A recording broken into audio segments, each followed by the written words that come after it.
we do have a lot of struggles in the moment, not only given the geopolitical situation, but also the decarbonization approaches we have. It was all said, and so I really feel like a little bit like a parrot reiterating what was said before from much wiser men than I am.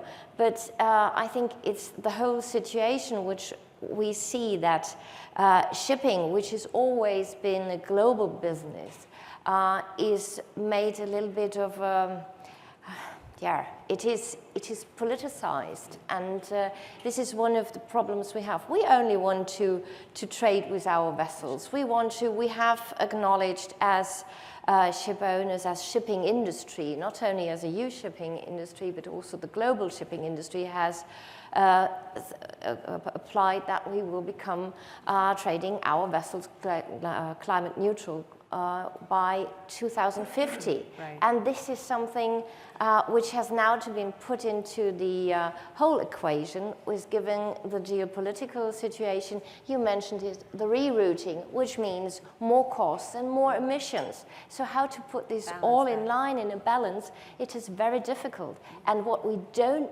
not need is a protectionism.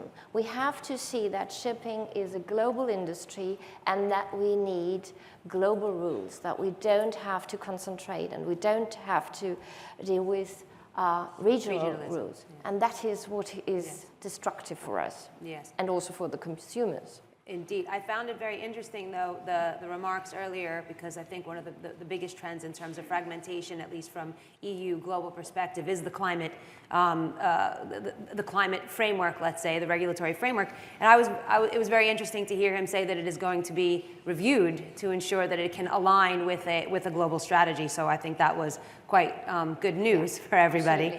I wanted to ask you, though, one more thing in terms of all of this. Ship owners' perspective, the people.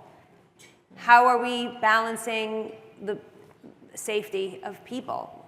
What's the approach? I think it is big $1 million question. Sorry. It is the main topic, because we can't trade with our vessels without the seafarers. So the seafarers are our main backbone. Without them, we are nothing. We all are nothing. It's not only the ship owners, all the consumers. We have to rely on the seafarers. That became very apparent during COVID. And it was a little bit forgotten. Then again, the Ukrainian war came, and a little bit, how the grain could be transported. Oh, we all rely on that.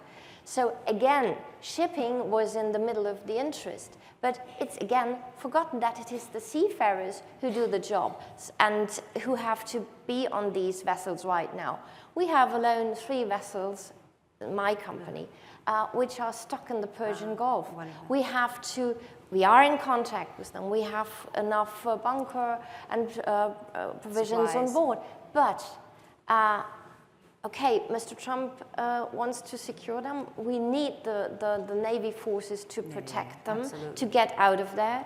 And we have always to offer them, like mental health programs, that they are online, they can use that.